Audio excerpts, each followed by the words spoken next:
ఈ ఎంసెట్ లేదా ఎఫ్సెట్లో మంచి ర్యాంక్ రాని విద్యార్థులకు బెస్ట్ ఆల్టర్నేటివ్ సిఎస్ఈఎంఏ కోర్సులు అడ్మిషన్లు జరుగుతున్నవి.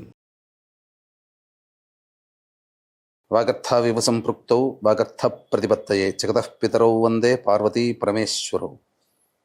ఆదిత్యాయ చ సోమాయ మంగళాయ బుధాయ చ గురుశుక్ర శనిభ్యశ్చరాహవే కేతవే నమః. శృంగేరి జగద్గురు పీఠాధిపతులకి, కంచి పీఠాధిపతులకి నమస్కారములు తెలియచేసుకుంటూ కార్యక్రమాన్ని ప్రారంభిద్దాం. వీక్షించేటువంటి ప్రేక్షకుల్లో చాలామంది గత కొన్ని నెలలుగా ఈ పక్ష ఫలాల గురించి మనం తెలియచేస్తున్నాం. రాశి ఫలాలు చాలామంది ఎంతోమంది ఆదరిస్తున్నారు. వాళ్ళ నిజ జీవితంలో చాలామంది నిజంగా జరుగుతున్నాయండి, మీరు చెప్పినట్టే జరుగుతున్నాయి, ఏ రోజుకు ఆ రోజుకి సంబంధించినటువంటి ఖర్చు కానీ ఆదాయం కానీ అలాగే ఉంటుంది, ఇక మానసికమైనటువంటి ఒత్తిళ్లు కూడా చెప్పినటువంటి రోజుల్లో ఉంటున్నాయి అని చెప్తున్నారు.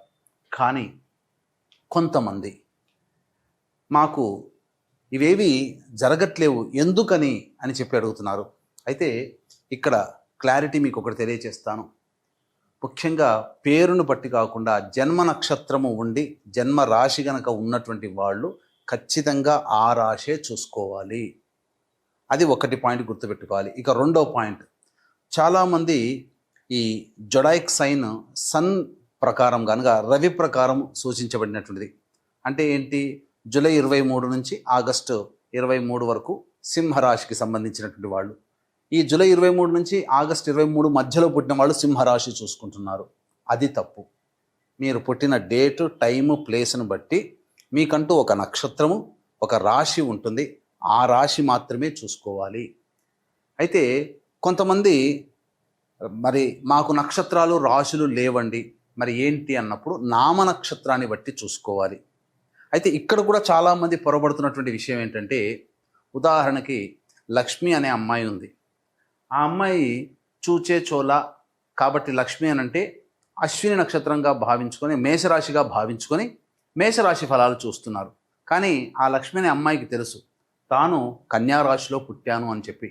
కన్యారాశి చూడకుండా నామనక్షత్రమైనటువంటి అశ్విని నక్షత్రం సూచించే లక్ష్మి అనే పేరుని సూచించే మేషరాశిని చూసుకోవడం వల్ల ఆ అమ్మాయికి ఫలితాలు తారుమారవుతాయి.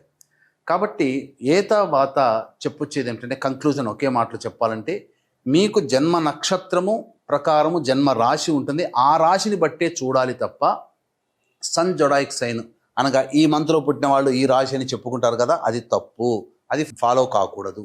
అలాగే మీకు జన్మ నక్షత్రము జన్మ రాశి తెలియకపోతేనే అప్పుడు నామ నక్షత్రాన్ని బట్టి చూసుకోవాలి.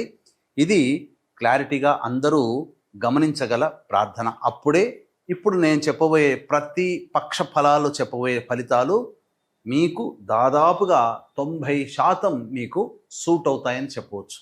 ఇక గమనించుకున్నట్లయితే 12 రాశులకి సంబంధించినటువంటి ఫలితాలు మనం తెలుసుకునే ముందు ఈ యొక్క జూన్ 1వ తారీఖు నుంచి 15వ తారీఖు వరకు గ్రహ సంచారం ఏ విధంగా ఉందో తెలుసుకుందాం.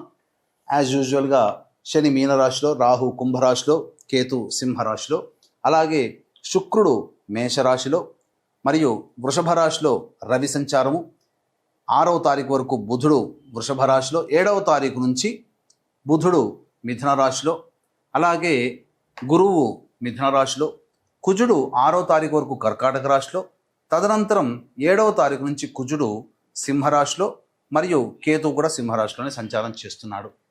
కాబట్టి దీన్ని బట్టి ఫలితాలు ఆయా రాశుల వారికి ఏ విధంగా ఉండబోతుందో మనం తెలుసుకునే ప్రయత్నం చేద్దాం. ద్వాదశ రాశులలో భాగంగా చిట్ట చివరిదైనటువంటి మీన రాశిలో జన్మించినటువంటి వారికి జూన్ 1వ తారీఖు నుంచి 15వ తారీఖు వరకు ఏ విధంగా ఉండబోతుందో తెలుసుకునే ప్రయత్నం చేద్దాం. రాశిలోనే శని సంచార ప్రభావం. ఈ గ్రహ ప్రభావం వలన మీరు అనుకున్నటువంటి పనులన్నీ గొప్పగా అనుకుంటుంటారు, కానీ మందకొడిగా సాగుతూ ఉంటుంటాయి. ఇది గ్రహ ప్రభావం. ఏలిన నాశని ప్రభావంలో జన్మశని జరుగుతూ ఉంటుంది ఈ మీనరాశి వారికి. కాబట్టి అన్ని పనులు అనుకున్నవి అనుకున్నట్టుగా జరగాలి అంటే నవగ్రహాల యొక్క అనుగ్రహం మరియు దైవానుగ్రహం కావాలి. ఇక 12వ స్థానంలో రాహువు మరియు 6వ స్థానంలో కేతు యొక్క సంచార ప్రభావం. ఈ గ్రహ ప్రభావం వలన విదేశీ యానానికి సంబంధించి ప్రయత్నాలన్నీ కొలిక్కి వస్తాయి. అలాగే ఉద్యోగం మారాలి, లేకపోతే ఇతరత్ర ఏదైనా కొత్త ప్రయత్నాలు ఇప్పుడు చేస్తున్నటువంటి వాటికంటే ఇంకా విభిన్నంగా కొత్తగా ఇంకేదైనా చేసుకొని లాభపడాలి అనుకుంటే కేతువు ఈ మీనరాశి వారికి సంపూర్ణముగా అనుగ్రహిస్తున్నాడు. అయితే 6వ తారీఖు వరకు కుజుడు అనుకూలంగా లేడు. మీరు అనుకున్నటువంటి పనులన్నీ కూడాను ఆ ప్లానింగ్ వరకే ఉంటుంది. కానీ ఇంప్లిమెంటేషన్కి రావాలి అనంటే 6వ తారీఖు తర్వాత 7వ తారీఖు వరకు వేచి చూడండి. 7వ తారీఖు నుంచి కుజుడు కూడా సింహరాశిలో ప్రవేశం చేయడం, ఇట్టి కేతువుకి తోడవడం కారణం చేత మీనరాశిలో జన్మించినటువంటి వాళ్ళకి మీరు ఒక్క దైవానుగ్రహాన్ని పొందే ప్రయత్నం గనుక గట్టిగా దైవాన్ని విశ్వాసించి నమ్మకంతో దైవారాధన చేస్తే ఈ శని వలన కలిగేటువంటి నెమ్మదిగా కలిగేటువంటి పనులన్నీ ఈ కుజకేతులు స్పీడప్ చేసి మీకు సంపూర్ణ విజయాన్ని మీకు సంపాదిస్తారు. ఈ గ్రహ ప్రభావం వలన ఆస్తి సంబంధమైనటువంటి వివాదాలు పూర్తిగా సమసిపోతాయి. నూతన స్థిరాస్తులు కలుగుతాయి. అలాగే ఇంటికి సంబంధించినటువంటి రిజిస్ట్రేషన్లు కానీ, గృహప్రవేశాలు కానీ, ఏదైనా కానీ, హౌసింగ్ లోన్స్ కానీ, వెహికల్ లోన్స్ కానీ మీకు అన్నీ కూడాను సంప్రాప్తమవుతాయని చెప్పవచ్చు. ఇక మీరు గమనించుకున్నట్లయితే ఈ యొక్క 2వ రాశిలో శుక్రగ్రహ సంచార ప్రభావము విలువైనటువంటి వస్తు ఆభరణాలని కొనుగోలు చేస్తారు. గృహంలో కుటుంబ సభ్యులతో ఆనందంగా గడుపుతారు. ముఖ్యంగా స్త్రీ సౌఖ్యం మీకు కలుగుతుంది. పెద్దల యొక్క ఆశీర్వచనం మీకు కలుగుతుంది. తద్వారా అనుకున్నటువంటి పనులన్నీ కూడాను పూర్తి చేసుకుంటారు. ముఖ్యంగా మీ ముందు నవ్వుతూ మీ వెనకాల గోతులు తవ్వే రహస్య శత్రువుల యొక్క విషయాలు మీకు తెలుస్తాయి. తద్వారా మీరు జాగ్రత్త పడతారు.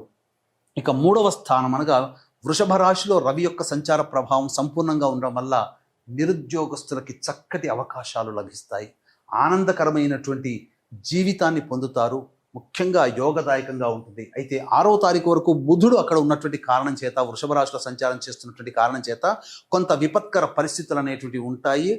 ప్రభుత్వ పరంగా పనిచేసే ఉద్యోగస్తులు, ప్రభుత్వంతో లావాదేవీలు జరిపే కాంట్రాక్టర్లు, వీళ్ళందరూ కూడా జాగ్రత్తలు పాటించండి. కానీ 7వ తారీఖు నుంచి బుధుడు మిథున రాశిలో సంచారం చేస్తున్నటువంటి కారణం చేత అటు రవి, అటు బుధుడు, కుజుడు, కేతువు, రాహువు, శుక్రుడు ఎన్ని గ్రహాలు యోగిస్తున్నాయి. కాబట్టి సంపూర్ణముగా విజయోత్సాహంతో ఈ మీనరాశి వారు గడుపుతారని చెప్పవచ్చు. ఇక గురువు 4వ స్థానంలో సంచారం చేస్తున్నటువంటి ఈ కారణం చేత కొన్ని విపత్కర పరిస్థితులు, చేస్తున్నటువంటి ప్రయత్నాల్లో ఆటంకాలు, ప్రశాంతత లేని జీవితం, అలాగే సంతోషం ఉండదు ఏ పని చేస్తున్నా. ఎందుకనంటే గతం తాలూకు బాధలు ఇప్పుడు విజయాన్ని పొందినప్పటికీ గతం తాలూకు బాధలు మీకు గుర్తు రావడం వల్ల విజయం పొందినా సంతోషంగా ఉండలేరు. ఏ తర్వాత చూసినట్లయితే ప్రధానంగా ఒక శని, గురువు తప్ప మిగతా అన్ని గ్రహాలు ఇంచుమించుగా 7వ తారీఖు నుంచి 15వ తారీఖు జూన్ వరకు అద్భుతమైనటువంటి అనుకూలంగా ఉన్నాయి. ఒక గురువు అనుకూలంగా లేడు. కాబట్టి అందుకనే చెప్పింది మొట్టమొదలుగా దైవానుగ్రహాన్ని పొందే ప్రయత్నం మీనరాశి చేస్తే మిగతా గ్రహాలన్నీ కూడా మీకు సాకారం అవుతాయి. అన్ని విషయాల్లో మీకు యోగాన్ని కలగజేస్తాయి. ఇక గమనించుకున్నట్లయితే ఈ రాశిలో జన్మించినటువంటి మహిళలకి అద్భుతమైనటువంటి యోగము కలగబోతుంది. అప్పటి వరకు మిమ్మల్ని ఇబ్బంది పెట్టినటువంటి వాళ్ళు మీకు గౌరవ మర్యాదలు ఇస్తారు. తద్వారా కోల్పోయిన చోట తిరిగి మళ్ళీ గౌరవాన్ని పొందే అవకాశం ఉంటుంది. అన్ని విధాలుగా మీరు ఆనందదాయకంగా జీవిస్తారు. కుటుంబంలో మీ మాటకి తిరుగు లేకుండా ఉంటుంది. చేస్తున్నటువంటి వృత్తి ఉద్యోగాల్లో మీ మాటే శిలా శాసనం అన్నట్టుగా ఉంటుంది. ముఖ్యంగా ఆభరణాలు, విలువైనటువంటి ఆభరణాలు చేసుకోగలుగుతారు, సొంతం చేసుకోగలుగుతారు. స్థిర చరాస్తుల్లో మీ పేరు మీద రిజిస్టర్ చేసుకునే అవకాశాలు కూడా గోచరమవుతున్నాయి. అన్ని విధాలుగా ఆనందదాయకంగా ఉంటుంది. సంతానం కోసం ఎదురు చూసేటువంటి వాళ్ళు, సంతానం కోసం ప్రయత్నం చేసేవాళ్ళు 7వ తారీఖు తర్వాత అనుకూలమైన వాతావరణాలు గోచరమవుతున్నాయి. మంచి వార్త వింటారు. వివాహం కావాల్సినటువంటి అమ్మాయిలకి 7వ తారీఖు తర్వాత ప్రయత్నాల్లో మీకు మంచి విజయం లభిస్తుంది. ఏ తర్వాత అన్ని విధాలుగా ఈ మహిళలకి అద్భుతంగా ఉంటుంది అని చెప్పడంలో సందేహం లేదు. ఇక 1వ తారీఖు నుంచి 15వ తారీఖు వరకు రోజువారీ కార్యక్రమాల్లో ఏ విధంగా ఉండబోతుందో తెలుసుకునే ముందు వీక్షించేటువంటి ప్రేక్షకులకి గమనిక. మహాజ్యేష్ఠ పౌర్ణమి, జ్యేష్ఠమాసము బుధుడికి సంబంధించింది. ఆ రోజు బుధవారం అయింది. బుధుడు అధిపతి, మరియు జ్యేష్ఠ నక్షత్రం కూడా ఉంది. అధిపతి కూడా, నక్షత్రాధిపతి కూడా బుధుడే. కాబట్టి జూన్ 11వ తారీఖు రోజున మహాజ్యేష్ఠ పౌర్ణమి సందర్భంగా మనము ఏ దేవత ఆరాధన చేస్తే ఆ దేవత యొక్క సంపూర్ణ అనుగ్రహం ఆ పౌర్ణమి రోజున కలుగుతుంది. కావున మన యొక్క జీవితంలో జరిగే మంచి చెడు సంఘటనలకన్నిటికీ నవగ్రహాలే కారణం. నవగ్రహాల ద్వారానే మనకు యోగాలు కలగాలి. కాబట్టి అట్టి నవగ్రహాల్ని ప్రసన్నం చేసుకునే విధానంగా సంపూర్ణ నవగ్రహ శాంతి మరియు జాతకరీత్యా కలుగు విద్య, వివాహ, ఉద్యోగ, దాంపత్య, అనారోగ్య సమస్యల నివారణకి సర్వదోష నివారణ పూజలు, హోమాలు మీ గోత్రనామాదులతో జరిపించి శక్తిపాతము చేయబడినటువంటి కరుంగలి మాలని మీకు అందివ్వడం జరుగుతుంది. అవకాశం ఉన్న వాళ్ళు ఈ కార్యక్రమ తదనంతరం కాంటాక్ట్ చేసి వెంటనే మీ గోత్రనామాదులు నమోదు చేసుకోవచ్చు. ఆలస్యమైన ఆ 11వ తారీఖు జూన్ రోజున 9 గంటలకి ప్రారంభమవుతుంది కాబట్టి 8 గంటల లోపలనైనా కానీ నమోదు చేసుకునే అవకాశాన్ని ప్రయత్నం చేసుకోండి. ఇక వివరాల్లోకి వెళ్ళినట్లయితే 1వ తారీఖు రోజున మీ ఆరోగ్యం పట్ల శ్రద్ధ వహించాలి. అనారోగ్యం చేసే అవకాశం ఉంటుంది. ఖర్చులు కూడా అధికంగా ఉంటాయి. వృధా కాలయాపన జరుగుతుంది.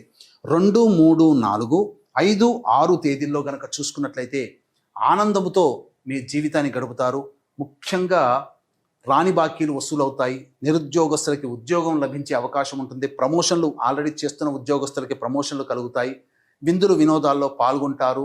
అలాగే ధనపరమైనటువంటి సమస్యలు తీరుతాయి.